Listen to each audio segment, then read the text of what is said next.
Tuhan bersama-Mu.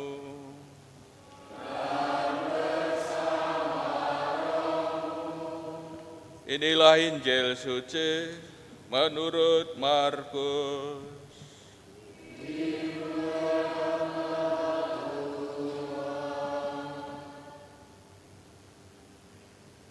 Sekali peristiwa Yesus memanggil ke-12 murid dan mulai mengutus mereka berdua-dua.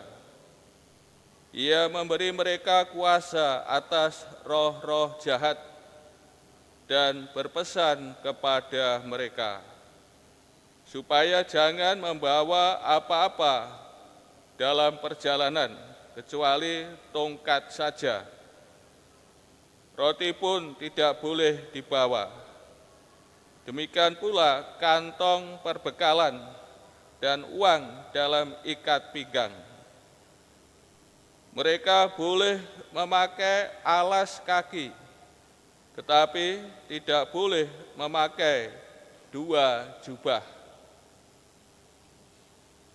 Kata Yesus selanjutnya kepada murid-murid itu, kalau di suatu tempat kamu diterima dalam suatu rumah, tinggallah di situ sampai kamu berangkat dari tempat itu. Kalau ada suatu tempat yang tidak mau menerima kamu, dan kalau mereka tidak mau mendengarkan kamu, keluarlah dari situ dan kebaskanlah debu yang di kakimu sebagai peringatan bagi mereka. Lalu pergilah mereka memberitakan bahwa orang harus bertobat. Mereka mengusir banyak setan dan mengoles banyak orang sakit dengan minyak dan menyembuhkan mereka. Demikianlah sabda Tuhan.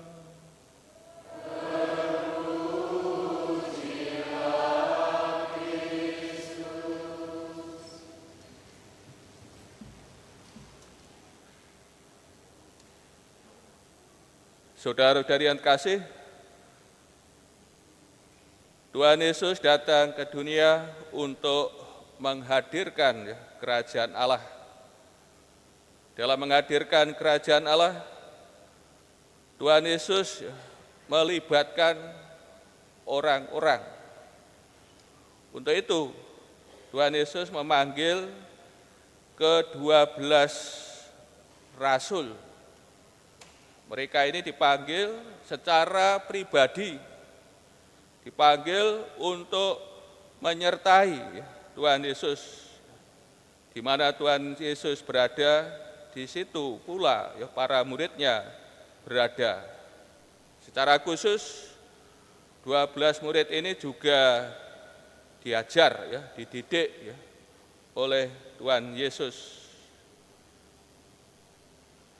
Bersamanya mereka juga menyaksikan karya Tuhan Yesus dalam menyembuhkan berbagai macam penyakit dan kelemahan, serta mengusir setan-setan.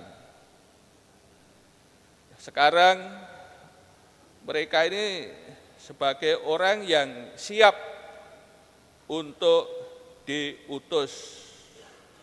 Maka sebelum para rasul pergi menjalankan tugas perutusan, dalam bacaan Injil tadi Tuhan Yesus memberi wejangan perutusan kepada 12 rasulnya. Mereka diutus berdua-dua. Tentu ini maksudnya dengan dua-dua ini untuk saling mendukung, saling menguatkan. Namun terlebih maksud dari diutus dua-dua bahwa kesaksian yang disaksikan oleh 2 orang, kesaksian tidak dapat disangsikan, sebagai kesaksian yang yang bisa dipercaya.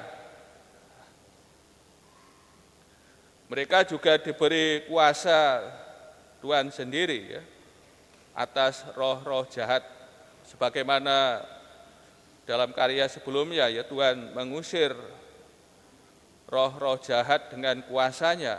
Maka sekarang para rasul juga diberi kuasanya sendiri. Kemudian dalam nasihat selanjutnya bicarakan soal perlengkapan ya. Apa saja yang boleh dibawa dan apa saja yang tidak boleh dibawa ya. Yang boleh dibawa tongkat dan sandal, yang lain ya tidak boleh dibawa. Di sini kemudian wejangan selanjutnya mengenai perilaku, menyangkut perilaku. Ketika para murid diterima di suatu tempat dan juga ketika para murid ditolak ya, di suatu tempat, ya, Tuhan telah memberi ya, petunjuk.